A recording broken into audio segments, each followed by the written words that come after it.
राहुल गांधी देशामधील नंबर 1 से दहशतवादी आहेत। भाजपचे केंद्रीय मंत्री रवनीत सिंग बिट्टू यांनी हे वादग्रस्त विधान केलेलं आहे। राहुल गांधींना पकडण्यासाठी बक्षीस जाहीर केलं पाहिजे असं रवनीत सिंग बिट्टू यांनी म्हटलेलं आहे। राहुल गांधी शीख समुदायामध्ये फूट पाडण्याचा प्रयत्न करत असल्याचा आरोप त्यांनी केलाय। अमेरिकेमध्ये राहुल गांधींनी शीख समुदायासंदर्भामध्ये केलेल्या वक्तव्यानंतर भाजप आता आक्रमक झालेली आहे। राहुल गांधी हे देशामधील नंबर 1 से दहशतवादी आहेत अशी टीका ही भाजपचे केंद्रीय मंत्री रवनीत सिंग बिट्टू यांच्याकडून करण्यात आली आणि अर्थातच त्यांचं हे वक्तव्य आता वादात सापडलेलं आहे। जो देश के दुश्मन जो बारूद गोली हर टाइम मारने की कोशिश करते हैं, उड़ाने की कोशिश करते हैं जहाजों को, ट्रेन को, रोड्स को, जब वो लोग राहुल गांधी की सपोर्ट में आ गए, आप अंदाजा लगा लीजिए राहुल गांधी खुद देश के नंबर 1 टेररिस्ट अगर किसी को मेरी ख्याल से किस पे इनाम होना चाहिए पकड़ने के लिए, जब देश का सबसे बड़ा दुश्मन जो जिसको लानना चाहिए एजेंसीज को, वो आज राहुल गांधी है। आणि याच विषयी आपण अधिक बोलूया। दिल्लीतनं प्रतिनिधी शिवाजी काळे सध्या आपल्या सोबत आहे। शिवाजी, राहुल गांधी यांचा अमेरिका दौरा आणि त्यातनं आता हा नवा वाद। राहुल गांधी यांनी शीख समुदायाच्या संदर्भात अमेरिकेत एक वक्तव्य केलं होतं। त्यांनी असं म्हटलं होतं की भारतातील जे शीख समुदाय आहे त्यांना भविष्यामध्ये पगडी आणि हातात कडप घालू दिलं जाईल का, परिधान केलं जाईल का, असं एक वक्तव्य केलं होतं। त्या वक्तव्याच्या संदर्भात असं वादग्रस्त वक्तव्य रवनीत सिंग बिट्टू यांनी केलं। विशेष बाब म्हणजे रवनीत सिंग बिट्टू हे काँग्रेसचे 3 वेळा खासदार राहिलेले आहेत।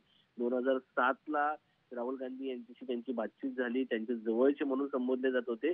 मात्र 2014, 2019 ला लोकसभा निवडणूक लढली आणि 2024 ला ते भाजपमध्ये सहभागी झाले। म्हणजे नव्याने भाजपमध्ये गेलेले हे नेते आहेत आणि त्यांनी ज्या पद्धतीने वक्तव्य केलेलं आहे देशातील विरोधी पक्ष नेत्यांच्या संदर्भात, आता त्याचे पडसाद देखील उमटायला लागलेले आहेत आणि त्यांनी राहुल गांधी यांना 1 नंबरचा दहशतवादी देशातील असं म्हटलेलं आहे। त्यामुळं साहजिक आहे की त्याच्यावरती काँग्रेसच्या नेत्यांनी आता प्रतिक्रिया देखील दिली आहे। मात्र राहुल गांधी यांच्या वक्तव्यावरती आता फक्त बिट्टूच नाही तर उपराष्ट्रपती जगदीप धनखड यांनी देखील मध्यंतरी विधान केल्याचं आपल्याला पाहायला मिळालं होतं। एकंदरीत पाहता अमेरिकेचा राहुल गांधी यांचा दौरा हा अत्यंत वादग्रस्त ठरल्याचं पाहायला मिळालं।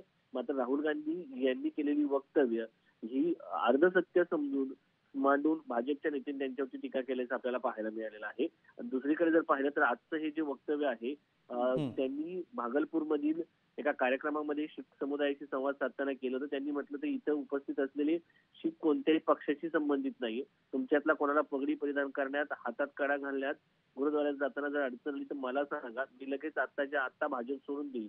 खिंडी पेटवण्यासाठी आधी मुस्लिमांचा वापर केला, नंतर तो अपयशी ठरल्यानंतर सीमेवर शीख समुदायांचं देशाचं संरक्षण करतात त्यांच्यात फूट पाडण्याचं काम सुरू केलं। त्याच्या संदर्भात दुसरीकडे दारुगोळावाल्यांनी फुटीरतावादी आहेत आणि त्या फुटीरतावादी नेत्याने राहुल गांधी यांच्या विधानाची स्तुती केली होती, त्या संदर्भात देखील त्यांनी भाष्य केलं आणि सगळ्यात तेव्हा ते म्हटले की जर जे लोक प्रत्येक वेळी लोकांना मारण्याचा प्रयत्न करतात, लोकांना संपवण्याची भाषा करतात, ते लोक जेव्हा राहुल गांधींचं समर्थन करतात तेव्हा समजून जा राहुल गांधी देशातील नंबर 1 दहशतवादी आहेत आणि त्यांना पकडण्यासाठी सर्वात मोठं बक्षीस असायला हवं, असं वादग्रस्त विधान या ठिकाणी केल्याचं आपल्याला पाहायला मिळते। अर्थात धन्यवाद शिवाजी या सगळ्या सविस्तर माहिती आणि विश्लेषणासाठी। देखो राहुल गांधी मेरी ख्याल से एक तो पहले वो हिंदुस्तानी नहीं,